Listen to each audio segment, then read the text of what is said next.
I sit beside many of you every week, every day of every week. Sometimes at your bedside, sometimes here at shul as we plan for your smachot, and sometimes at a coffee shop getting to know one another.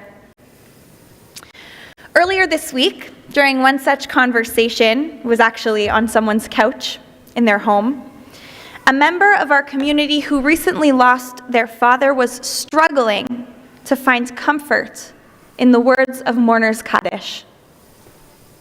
The words just don't fit, she told me. All that praise of God, it just feels dishonest. I'm angry at God right now. I'm hurting. And we sat quietly for a moment because the truth is, she's not the first person to feel disconnected from the words of our tefillah in a moment of loss and grief. Then I opened a siddur and I read aloud the final line of mourner's Kaddish. Oseh shalom bimromav, hu ya'aseh shalom aleinu. May God, who makes peace above, make peace for us here.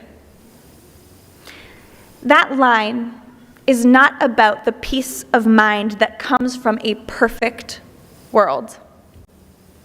Far from it. It's about a sense of inner peace that comes from accepting the present moment. I suggested that we maybe set aside all of the other words of Kaddish just for a moment and focus on that one word, shalom.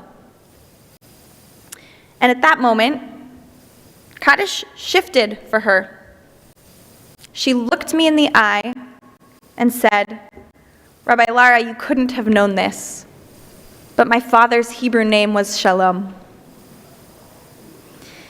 She found comfort, not because her pain vanished somehow, but because she let herself feel something present, something real, something honest, something like shalom. It struck me then that the shalom that we pray for every time we say Kaddish is not so different from the shalom that appears in Parshat Pinchas. Pinchas represents anything but shalom, anything but presence and peace of mind. In an act of vigilantism, he violently murders 2 adulterers in only the first 2 verses of our Torah reading.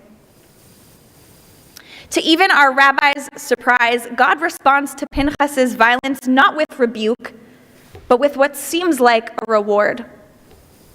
Hineni noten lo et briti shalom. I hereby grant him my covenant of peace. And the Torah scroll itself offers us some insight into this somewhat strange response.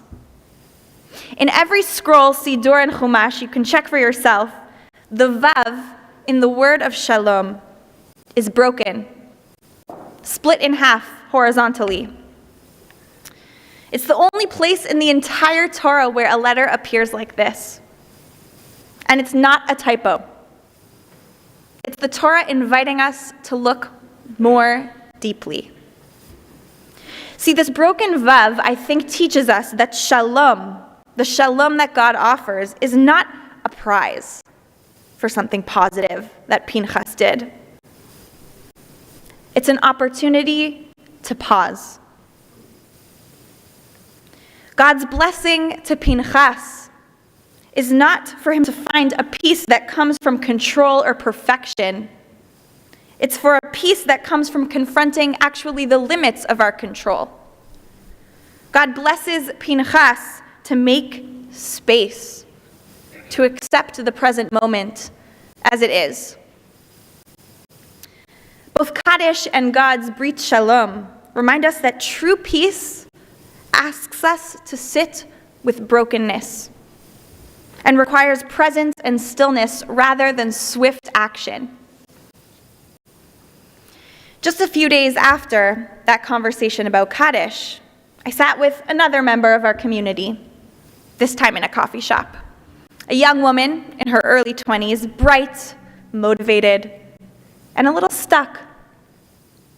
She's at a crossroads in her life. Now that I'm out of my 20s, I can say, as we all were in our 20s. She's weighing possibilities. Should she make a career change, go back to school? What does she need to learn or to experience in order to get her where she wants to be? Where does she even want to be? I feel like whatever I choose now will close all of the other doors forever, she said. And she wasn't really asking for advice.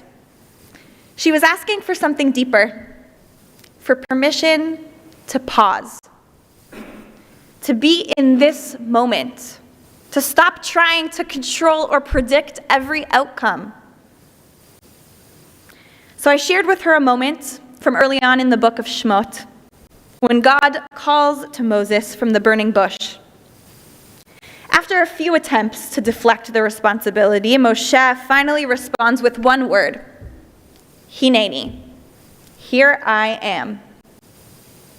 He doesn't really know what's coming.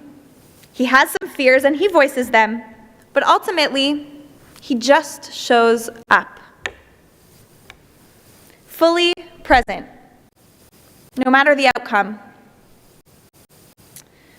That word Hineni is the same word that God uses to introduce the brit shalom given to Pinchas. And it's been echoing for me lately. Today, as you know, I turned 30. A milestone birthday that's actually prompted more reflection than I expected, even though it's a big one. I've spent so much of my 20s looking ahead at what's next. The next graduate degree, the next home to settle into, the next big trip, the next important experience. What's next? Earlier this week, I rewatched a movie that I loved in my childhood, 13 Going on 30, with Jennifer Garner.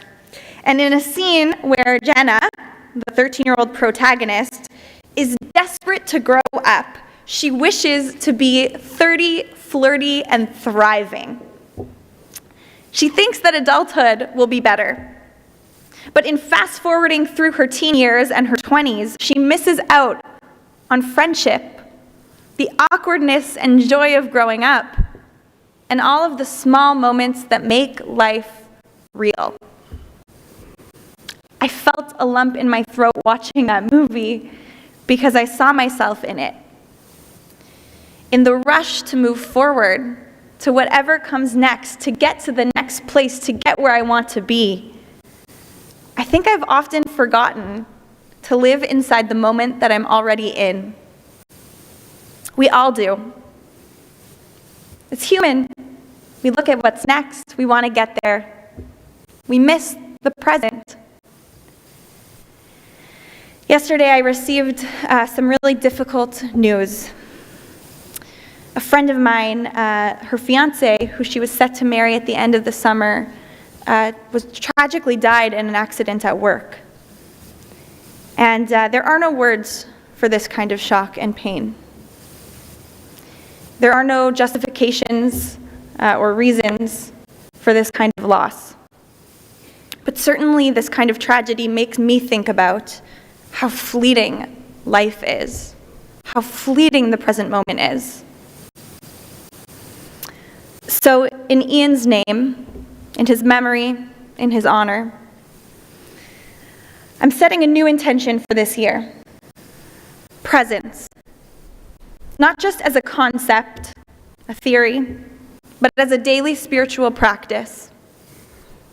Having my morning coffee without scrolling through my day's to-do list or checking my calendar. Enjoying an evening stroll instead of merely just trying to get from point A to point B, but actually taking a look around me, maybe hearing the birds chirp. laughing at something I find funny or a piece of Torah that I learn without trying to remember the joke or the teaching for later. That's something I struggle with. In my own quiet way, I am committing to say Hineni. Here I am, to myself, to this community, and to this beautiful life that I don't want to miss by constantly looking forward at what comes next.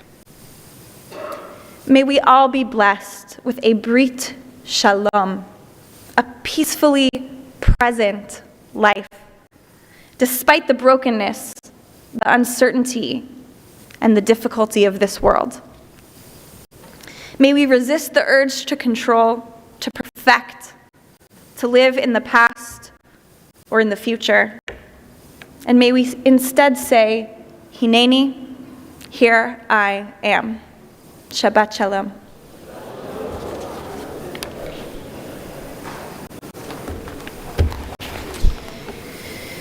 We turn to page 150.